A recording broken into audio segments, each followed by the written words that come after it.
한강 작가의 노벨 문학상 수상 이후 서점을 찾는 발길이 이어지면서 출판계 모처럼의 웃음꽃이 피어나고 있습니다. 두문 불출 중인 한강 작가의 첫 공식 행보에도 관심이 모아지고 있는데요. 한편 개그맨 이진호 씨가 불법 도박 사실을 고백하면서 그 파장이 커지고 있습니다. 두 소식 김원식 평론가와 함께 살펴보도록 하겠습니다. 평론가님 안녕하십니까? 네, 안녕하세요. 예. 자, 한강의 책이 나흘간 82만 부가 넘게 판매된 것으로 전해졌고 내일쯤이면 이제 100만 부 넘게 팔릴 것으로 보입니다.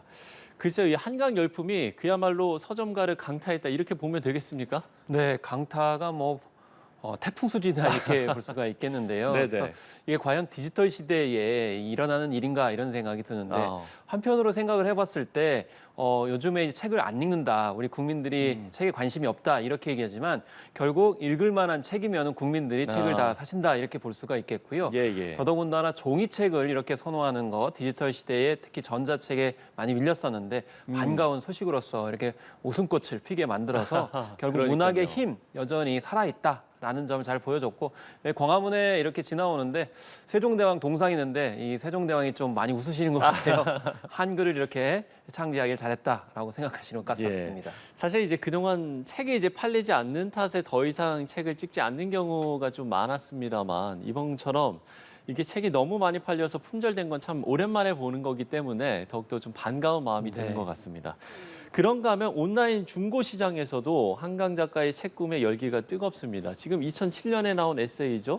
가만 부르는 노래 초판 사인본은 이게 지금 70만 원에 팔렸다고 하던데요. 네, 그래서 호가는 이제 90만 원까지 간다, 이렇게까지 얘기 나오고 있습니다. 그래서 작별하지 않는다와 소년이 온다 같은 경우에도 각각 수십만 원씩의 호가가 있는 그런 상황인데 이 제가 봤을 때는 아마 이 사겠다는 사람은 많은데 파는 사람은 적지 않겠는가 이런 생각이 듭니다. 왜냐하면 앞으로 더 가치가 이제 증가할 수 있기 때문인데요. 어쨌든 인터넷 시대에도 여전히 종이책은 소장하고 싶은 욕구가 있기 때문에 이런 점에서 중고 시장에도 열풍이 분다라는 것인데 한편으로 지금 중고 서점 또 도서관에도 줄을 서가지고 일주일 이상 기다려야 된다라는 또 말까지 나오거든요. 그렇기 때문에 여러모로 이제 반가운 소식이고 우리나라 독서 문화에도 긍정적으로 미칠 거라 생각이 듭니다. 예, 그렇습니다. 자, 그런가 하면 해외 주요 서점에서도 한강 작가의 책들이 품귀 현상을 빚고 있습니다. 이탈리아와 프랑스에서는 한강 작가의 대표작이죠. 채식주의자가 연극으로까지 제작될 예정인데 이렇게 우리나라뿐만 아니라 전 세계까지 열광하는 이유 어떻게 보세요? 일단 저는 한림원이 한강 작가의 도움을 받았다 이렇게 생각을 해요. 왜냐하면 지금 한강 작가의 작품은 유럽, 미국에서 20, 30대 독자들이 엄청 좋아하거든요. 그렇기 때문에 대체적으로 이 노벨위원회는 좀 연식이 된 작품들, 좀 오랜 흐름이 지난 작품들을 나중에 상을 주다 보니까 화제성이 많이 떨어졌었거든요. 그래서 이게 노벨위원회가 가장 핫한 작가를 알아봤구나 이런 생각이 드는데 중요한 거는 이제 한강 작가의 작품 세계입니다. 이 작품 세계가 주로 인간의 본질을 탐구를 하거든요. 그래서 이제 하나의 단초가 인간의 이 내면에는 폭력성이 내재돼 있다. 그것이 언제든지 나올 수 있고 그 폭력의 상처가 있을 때 그것을 우리가 어떻게 해야 되느냐 이런 대응에 관련돼서 굉장히 이제 천착을 해가지고 깊이 파고 들어갑니다. 그렇게 했을 때 극복 대안도 나올 수 있다라고 하는 메시지가 많은 세계인들한테 호응을 받고 있다. 이렇게 볼 수가 있겠고요. 더더군다나 시인으로 데뷔해서 소설을 썼기 때문에 그 문장 자체가 그냥 단순히 스토리 중심으로 줄거리 중심으로 읽으면 좀 난해하게 느껴지는데 시를 읽듯이 음미하게 되면 거기에 깊은 여운과 울림이 있거든요. 특히 인터넷 시대 같은 경우는 문장 자체가 그런 울림이 있을 때 더 많이 회자가 되기 때문에 이런 점들이 복합적으로 작용하고 있고 또 프랑스에서 그걸 가장 또 잘 알아보고 있고요. 그렇기 때문에 프랑스와 이탈리아에서 연극의 작품까지도 이제 올라간다 이렇게 보시면 되겠습니다. 전 세계가 한강 작가에게 푹 빠져 있는 이유까지 짚어봤습니다. 자, 그런가 하면 지금 이제 기자회견과 인터뷰를 고사하면서 두문불출 중인 한강 작가의 첫 공식 행보는 어디가 될까? 이 부분도 상당히 관심사인데 일단 오는 17일에 포니정 시상식에 참여할 거다 이런 좀 보도들이 나오는 것 같아요. 일단 앞서서 이제 기자회견을 예고를 했었습니다만은 지금 전쟁의 와중이 많은 곳이 있다. 예를 들면 러시아, 우크라이나라든지 이스라엘, 뭐 팔레스타인 같은 경우도 전쟁의 이제 상황이기 때문에 네. 많은 생명이 거기서 앗아가고 있잖아요. 그래서 그런 점을 생각했을 때 잔치처럼 기자회견하지 않겠다라고 해서 이제 취소한 상황이 됐는데 중요한 건 이 포니정 시상식 같은 경우에는 이 우리가 이제 흔히 아시다시피 포니 자동차를 만들었던 정세용 회장의 유지를 받들어서 만든 재단이에요. 근데 예. 이 재단의 성격을 좀 봐야 되는데 원래 이제 장학재단 사업을 하면서 인문학 지원 사업을 하던 곳이거든요. 여기서 이제 시상자로 정해졌는데 수상을 이제 이미 한 달 전쯤에 다 약속을 했다고 그래요. 그래서 예. 아직까지 뭐 불참 의사가 없기 때문에 예정대로 나올 가능성이 높다. 그래서 한강 작가가 원래는 약간 그 상업적이거나 약간 자기를 드러내는 그런 행사에는 원래 평소에 잘 나오지 않고 이제 드러나지 않아요. 그래서 뭐 언론에서 보면 방송에서도 활용할 수 있는 영상, 뭐 자료들이 그렇게 많지 않은 이유가 여기 있는데 아무래도 인문학 지원 사업을 했던 재단이기 때문에 약속한 사항이기도 하고요. 그렇죠. 그렇기 미리 때문에 약속을 했었기 때문에. 예, 신뢰관계 관점에서 봤을 때는 나올 가능성이 높은데 다만 뭐 기자들의 어떤 질문을 받는다든지 이런 행사는 따로 하지 않을 가능성이 높다 이렇게 그냥 조심스럽게 전망을 해봅니다. 예, 예. 그런가 하면 12월 10일 스웨덴 스톡홀름에서 열리는 노벨상 시상식에도 이제 참여를 하게 될 텐데 여기에서는 이제 그 수락 연설문을 이제 네. 낭독하게 되지 않습니까? 네. 이거를 쓰는 것도 상당히 좀 고민이 많이 될 것 같아요. 그렇습니다. 이 12월 10일은 알프레드 노벨의 기일이거든요. 네네. 그에 맞춰가지고 시상식이 열리게 되는데 그 이전에 그 노벨상을 받은 그런 수상자들을 보면은 거의 자기 인생을 다 거기다 투여를 하거든요. 그리고 그곳에서 이 이제 연설을 한 내용들이 명문으로 남아가지고 많이 회자가 되기도 합니다. 네네. 더더군다나 이제 언급하셨듯이 한강 작가 같은 경우에는 이제 시 운문을 통해 가지고 소설을 쓰는 특징이 있기 때문에 아마 한자 한자, 한 땀 한 땀 의미를 굉장히 깊게 해서 적지 않을까 이런 생각이 들고 평소에 이제 스타일 자체도 뭐 한꺼번에 갑자기 뭐 장문을 쓰는 것이 아니고 굉장히 오랜 동안 수기를 해서 쓰는 스타일이고 또 말도 조용조용 수기해서 쓰기 때문에 그런 점에서 어느 때보다도 명문장이 나올 가능성이 높다라는 점 이제 충분히 예측할 수 있을 것 같습니다. 예. 연설문이 그야말로 작품이 될 것 같다는 생각이 드는군요. 그렇습니다. 예, 네. 예. 자, 한강 작가의 수상 소식으로 노벨상 수상자는 그럼 어떻게 선정되는 건가? 그 과정과 절차에 상당히 사람들이 많이 네. 관심을 갖더라고요. 그렇습니다. 일단은 뭐 지금 전해지기로는 수상자를 미리 점치는 건 물론이고 누가 최종 후보군에 올랐는지도 전혀 알 수가 없다고요. 그렇습니다. 그래서 이게 50년 비밀 유지를 하게 되는데요. 네네. 그래서 무려 23번이나 떨어졌던 그런 이제 수상자도 있는데 사실 이제 처음에 그 전해에 이제 9월에 각 개인이라든지 단체에 편지를 보냅니다. 그래서 저희 작품을 굉장히 좋게 쓰는 작가들 추천하라 이렇게 하는데 네. 여기에 기준이 있습니다. 알프레드 노벨이 이제 유언을 남기거든요. 뭐라고 남기냐면 이 노벨문학상 같은 경우에는 이상적으로 작품 활동을 하면서 이 작품을 생산한 작가를 기준으로 하게 돼 있는 거거든요. 이건 예, 예. 이상적인 어떤 가치일 수도 있겠지만 이제 작품 자체 최고 수준 그리고 평소의 어떤 행보 이런 걸 다 종합적으로 판단을 하거든요. 그래서 4월 달에 한 15명에서 20명 정도를 일단 예비적으로 추리게 됩니다. 그런 다음에 5월 달에 5명으로 압축을 하게 되고요. 10월 달에 그 5명을 두고 심사위원들이 각 그 작가의 작품들을 수기하고 그다음에 토론하면서 최종적으로 결정을 하게 되는 그런 과정이 펼쳐지게 되죠. 그래서 이게 전혀 공개가 되지 않습니다. 왜냐하면 다른 문학상 같은 경우 사전에 미리 공개를 이제 후보를 합니다. 네. 왜냐하면 이제 주목을 받아야 되기 때문에. 그래서 아예 몰랐으면 상관이 없는데 후보에 올랐다가 떨어지면 사실 작가 입장에서 봤을 때 참 난처한 그런 상황인데 이 노벨 문학상 같은 경우 철저하게 비밀하다 보니까 이제 온라인 베팅 사이트만 좀 약간 즐거운. 근데 이번에는 한강 작가가 이제 수상을 하게 되면서 베팅 사이트들이 좀 물을 먹었던 그런 좀 아쉬움이 있다고 토로하는 것 같습니다. 네. 어찌 보면 이번에 이제 예상을 하지 못한 사람들이 많았었기 때문에 네. 더욱더 그 감흥이 컸던 것 같습니다. 맞습니다. 인공지능도 전혀 예측할 수 없는 그런 수상자 발표였습니다. 예, 알겠습니다.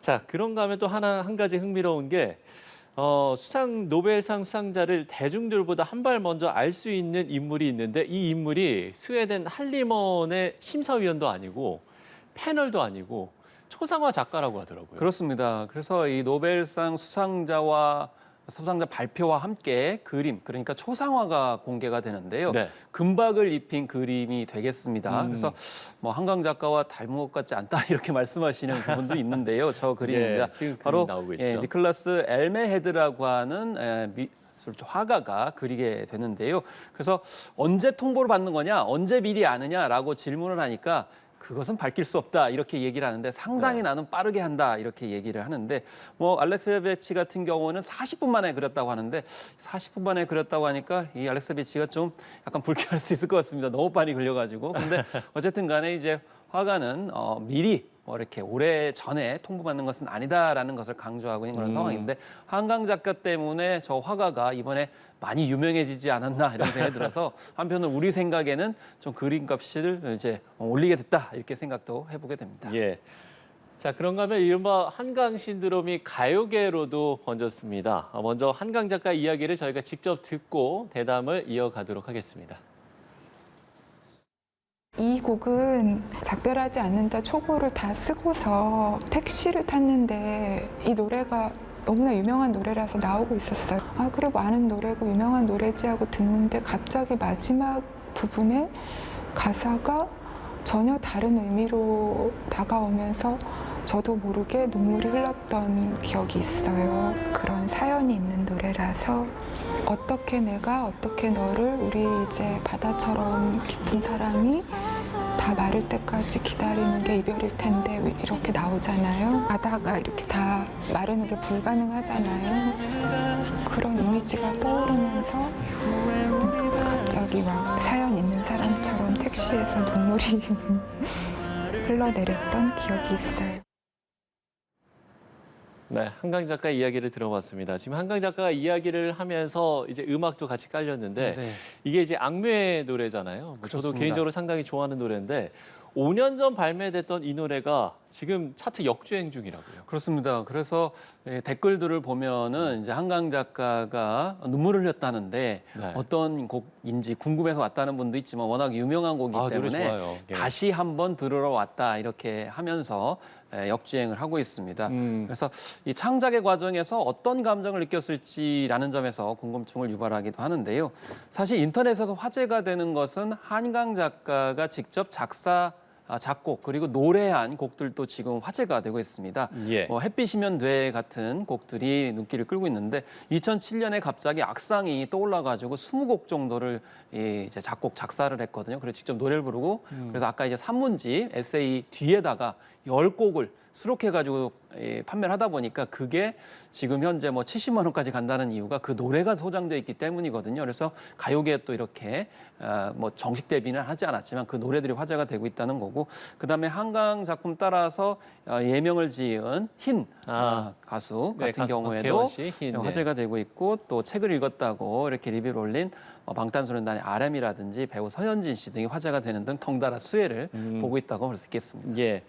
자, 한강 작가가 태어난 곳이죠. 광주시가 한강 작가의 이름을 딴 문학관, 기념관 건립을 계획을 했습니다만 한강 작가의 아버지를 통해서 사양한 것으로 알려졌습니다. 대신에 이제 북카페가 조성될 예정이라고요. 이 내용도 네. 소개를 해주신다면. 사실 이게 봉준호 감독이 아카데미 시상식에서 이 상을 받았을 때도 똑같은 이제 비슷한 일이 있었습니다. 그래서 네네. 그때 이제 뭐 지자체를 중심으로 해서 뭐 서울시도 여러 가지 사업을 한다고 그랬는데 봉준호 감독이 좀 난색을 표하기도 했었거든요. 그래서 결과적으로 이런 기념관과 문학관 같은 경우에는 막대한 비용이 들어가는데 사실 시민들의 어떤 문화생활, 독서 생활과는 좀 거리가 먼 거 아니냐라는 인식을 이제 한강 작가가 하는 것 같습니다. 네. 그래서 오히려 이제 더 많은 시민들이 책을 많이 읽을 수 있는 공간을 만드는 것이 더 필요하다라는 그런 측면에서 아마 북카페 같이 독서 진작을 위한 그런 사업으로 선회를 하는 게 아닌가 싶고요. 제일 중요한 게 그런 거겠죠. 독서를 많이 하고 또 작품을 많이 창작을 하고 그래서 더 많은 작품들이 또 인정을 받고 공유된다는 것 그게 더 중요한 것이라고 한강 작가가 이제 이야기를 하는 것 같습니다. 예. 자, 주제를 바꿔보겠습니다. 연예계 불법 도박 사건이 또 불거졌습니다. 개그맨 이진호 씨가 오늘 SNS를 통해서 지난 2020년에 인터넷 불법 도박을 시작했고 감당하기 힘든 빚을 떠안게 됐다. 이렇게 털어놨거든요. 자세한 내용을 좀 전해주신다면. 네, 그렇습니다. 그래서 불법 도박을 2020년부터 이제 하기 시작을 했다라는 것이고요. 네. 무엇보다 불법 도박 자체도 이제 문제지만은 이 불법 도박 과정에서 이제 아마 돈을 여기저기서 이제 꾼 것 같습니다. 아니면 대출을 받거나 뭐 여러 가지 상황들이 있을 것 같은데요. 그러다 보니까 이제 채무 규모가 너무 늘어나가지고 네네. 아마 빚 청산 문제에 관련돼서 여러 가지 갈등이 있는 것 같습니다. 그래서 전화가 올 때마다 그런 빚 문제로 채무 관계 때문에 오는 것 같다는 생각이 든다라는 거죠. 그래서 이 사인 간의 어떤 민사적인 문제도 있을 수 있는 거기 때문에 이제 더 이상 그 문제를 지금 현재 감출 수 없는 그런 단계까지 왔기 때문에 이제 먼저 공개적으로 이제 밝히고 또 벌은 받고 또 해결할 부분은 예를 들면 이제 갚아서 평생 채무를 이제 탕감하겠다 뭐 이런 식으로 이제 밝히고 있는 상황입니다. 네. 금전 피해를 입은 동료 연예인들도 지금 거론이 되고 있는데 개그맨 이수근 씨를 비롯해서 방탄소년단의 멤버 지민 씨까지 거론이 되고 있더라고요. 네, 그렇습니다. 이수근 씨, 뭐 영탁 씨도 있고 이제 지민 씨 같은 경우는 차용증을 이제 써줬다 이렇게까지 얘기를 했거든요. 그래서 규모가 한 1억 원 정도 되는 것으로 지금 언론에 보도가 나오고 있는데 아마 연예인들 같은 경우에는 이제 공개적으로 이제 빚을 얻기보다는 주변에 아는 지인, 특히 연예인들을 대상으로 해서 금전을 이제 빌리는 경우가 있겠죠. 그렇지만 그 내역이 불법 도박을 하기 위해서 돈을 꿔달라 이렇게 하지는 않았을 겁니다. 이제 그런 과정에서 확실히 밝히지 않았기 때문에 아마 채무를 갚지 못하고 이게 계속 악순환이 됐을 가능성이 높은데 중요한 거는 어디서 어디까지 누구에게 구체적으로 빌렸는지에 대해서는 아직 다 밝혀지지 않았기 때문에 이후에 그와 관련된 내용들이 더 나올 가능성이 높아 보입니다. 예. 일단 이진원 씨는 출연 중인 예능 프로그램에서는 하차를 했고 오늘 이제 제작 발표회가 열린 넷플릭스 예능 프로그램에는 편집 없이 등장할 예정인데 일단 제작진은 이게 출연자와 제작진의 노력이 담긴 결과물이고 전면 편집은 제약이 있다 이렇게 좀 설명을 했거든요. 이 부분은 어떻게 보셨어요? 제작진에서는 이 프로그램은 어느 한 명의 사생활로 뭐 흔들리지 않는다라는 맥락으로 이야기를 했습니다. 근데 이제 두 가지 의미가 해석이 가능할 수 있는데요. 이 첫 번째는 한 사람이 단독으로 이렇게 출연하는 것이 아니기 때문에 뭐 편집이 어느 정도는 될 수 있다라는 의미로 있겠지만 한편으로는 이제 전체적인 어떤 틀이 있기 때문에 일단 방영 자체는 한 사람을 뭐 제외시킬 수는 없다 이렇게 이제 밝힌 것 이 두 가지 관점으로 볼 수가 있는데요. 어쨌든 최대한 편집을 통해서 이진호 씨의 모습들은 배제하는 것이 적절하지 않나라는 생각이 들고 만약에 공개를 한다 하더라도 그 이후에 스트리밍 서비스에서는 좀 제한된 조치하는 것이 바람직하겠다. 왜냐하면 특히 넷플릭스 등의 어떤 그런 컨텐츠 같은 경우 세계적으로 파급 효과가 있기 때문에 이런 점 주의를 해야 되는데 국내가 아니고 특히 글로벌 시장에서 이 선을 보다 보니까 이런 점은 좀 자신들의 의지대로만 관철하는 경향이 있어요. 이런 점은 좀 개선이 될 필요성이 있지 않나 이렇게 생각을 합니다. 예. 알겠습니다. 자, 이진호 씨의 불법 도박 사실 고백하면서 그 파장이 커지고 있는데요. 이 소식까지 짚어봤습니다. 김원식 평론가와 이야기 나눠봤습니다. 오늘 말씀 고맙습니다. 감사합니다.